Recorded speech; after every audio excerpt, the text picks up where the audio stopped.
So you mentioned something interesting where you say you don't ask people to look at themselves and work on self-improvement, but you kind of say, this is what I have, and how can I package that to present that to the world, right? And that kind of ties in with what we just spoke about with the celebrities or influencers or whatever they that space they're in, is they're creating a story for public consumption. And how much of their real self is in it, I don't know, and maybe if you do, it'd be good to hear from you.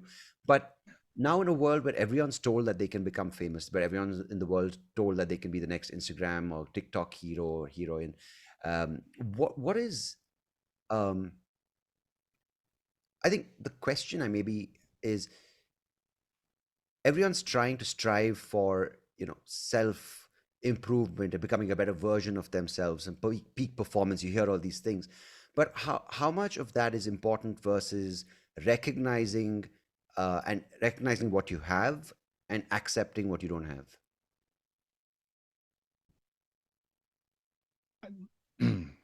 Yeah.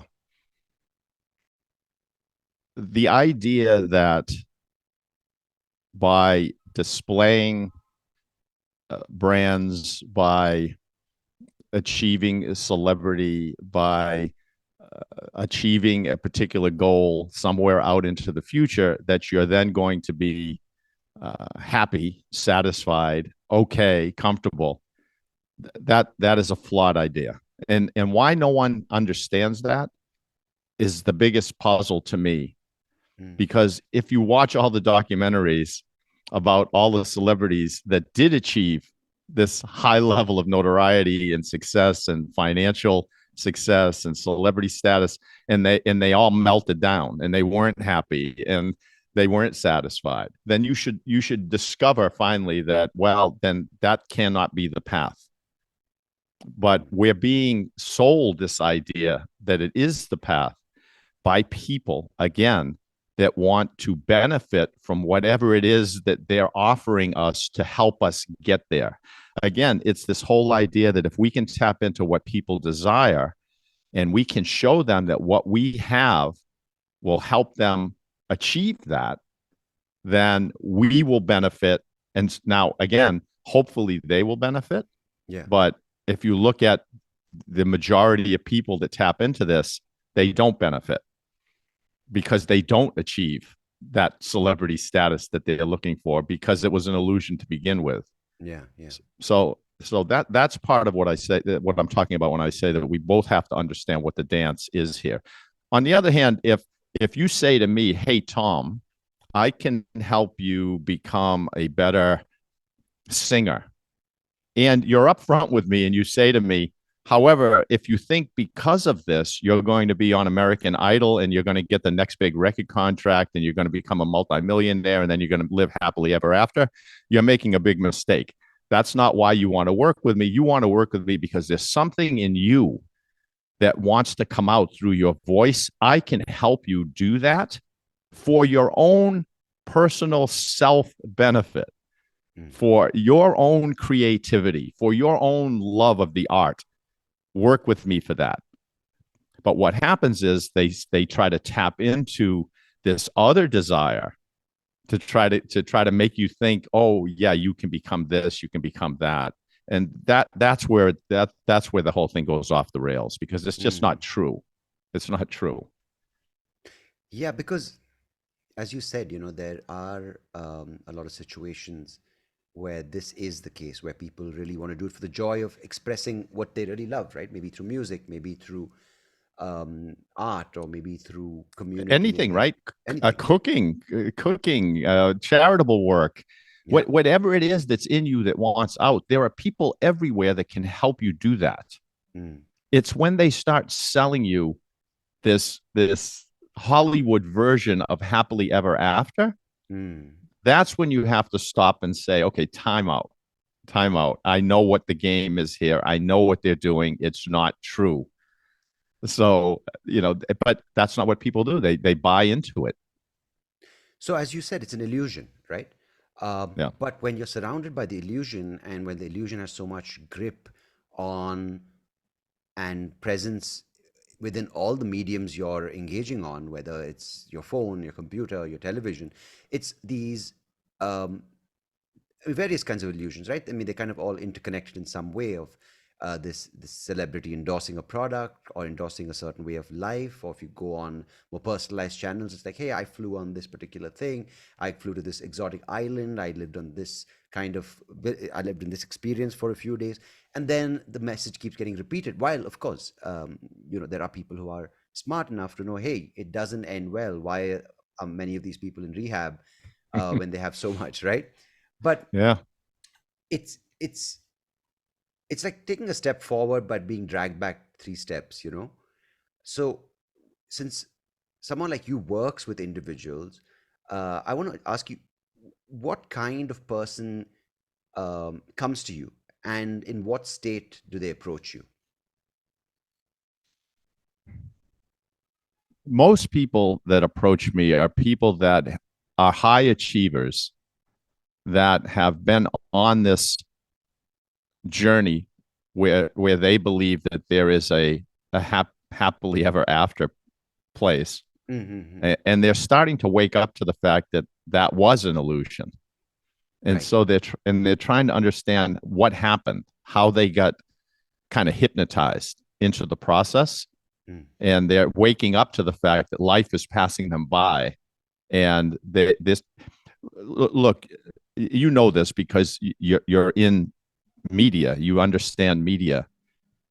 These people that we see that we think are happy media celebrities, whether it's YouTube celebrities or it doesn't matter what it is, television, to try to really put yourself in their shoes, which they never show you. And you know this, to Mm. continually wake up every morning and to chase attention, that is a grinding way to live, Mm. right? It really is. Think about it. To get up imagine that you're an anchor at some popular show on television, and you have to get up at 4 in the morning, read the script that you're going to be working with, get dressed up, shave, get in the car, head to the studio to start filming at 6 a.m.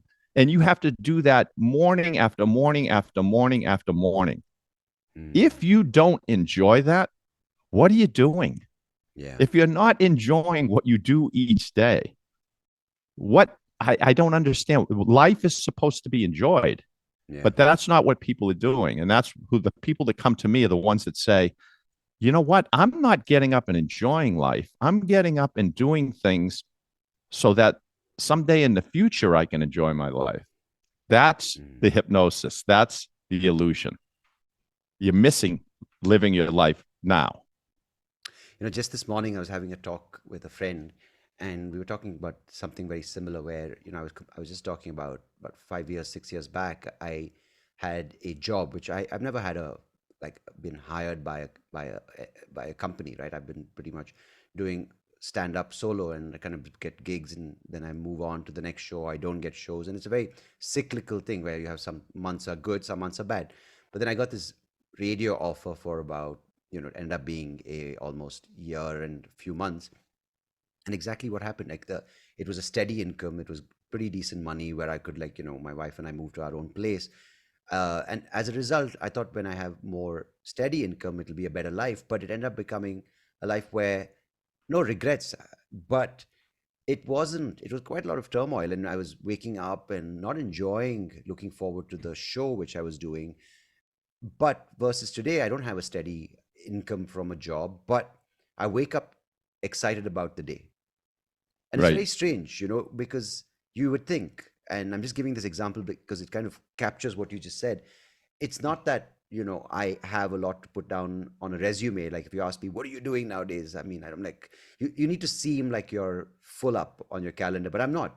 But what I do end up doing, I really enjoy doing, which is very hard to quantify to someone, because someone the other day is like, "What are you doing nowadays?" I'm like, just do a podcast, and I go to the driving range, hit some golf balls, and I spend time with my 11-month-old baby." And you say it like, "Oh shit, I'm not doing much," but actually, it's such a lot in there.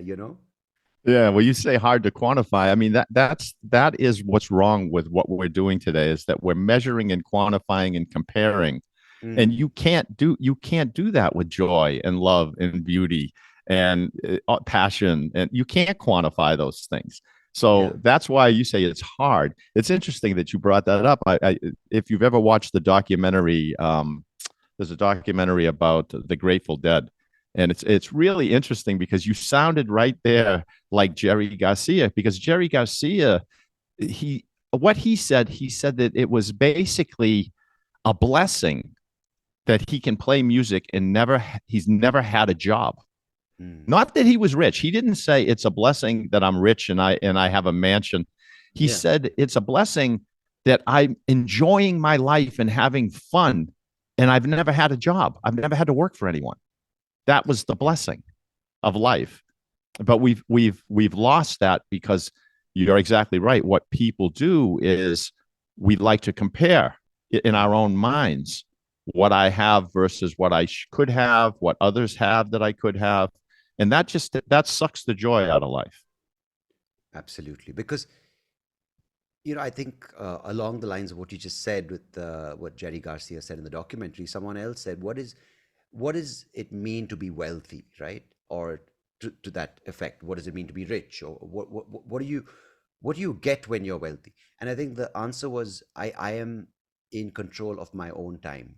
I'm not answerable to um, a certain schedule. I get to choose what to do, when to do. And these are, I mean, does it need a lot of money and a lot of, huge amounts of achievement to realize that? Clearly, some people do, but imagine you can wake up and do what you want to do when you want to do it. That's liberating, right? And for a person who, as you said, wakes up at 4, goes into script reading, puts on makeup, and has to be on screen at 6, it's glorious not to have that, right? In some way. Right? No, you're exactly right. Freedom is doing what you want to do. I think it was Bob Dylan said that success is uh, going to bed at night, getting up in the morning, and in between doing what you want to do. That's that's what it is. What people don't understand is that people will say to me, it's almost like a little paradox or a koan, is that I tell people that I don't do anything that I don't want to do, and people Mm, will say to me, "That's a lie. Everyone does things they don't want to do." mm, And I will look at them and I'll say, "No, you're missing the point here. If you're doing something, unless someone's holding a gun to your head, you want to do it. Otherwise, you wouldn't be doing it." yeah, So the person that's getting up at 4 in the morning and putting on the makeup and going into the studio, they want to do it. yeah, Otherwise, they would find something else to do. The question is, why do you want to do the things you're doing? Is yeah. it because somehow you've been conditioned to believe that you should do it, that you have to do it, that it's necessary to do it? And in most cases, that's what it is. We have been led to believe that, we're not going to be okay if we don't do this. If we don't accumulate a certain amount of wealth, then, we're going to just suffer in poverty. And it's just not true. That's another illusion that Mm. our society has created and imposed on people. And I think it's getting worse, honestly. It's Because getting there's the worse. sense of people in the kind of pursuit of accumulating more to kind of signal to their surrounding groups of people, or that I have more, I've made it. What they forget to do, and as you said, is they forget to live for themselves or for the freedom. And as a result, all these activities that lead to this hoarding accumulation ends up killing the body. So when they do finally have everything, they don't have their life because their health is bad, their mental health, their emotional health, everything takes a beating, right? Yeah, I don't know if you've noticed this with people that are like that aren't just free and flowing from their inner selves. They seem to age a lot faster than other people. Mm, I've got a lot of friends that I look at, and they look 20 years older than they should look, yeah. because they've been in this grind, right, for decades. And it takes a toll on the body when you're resisting what's inside of you and wants to flow through you.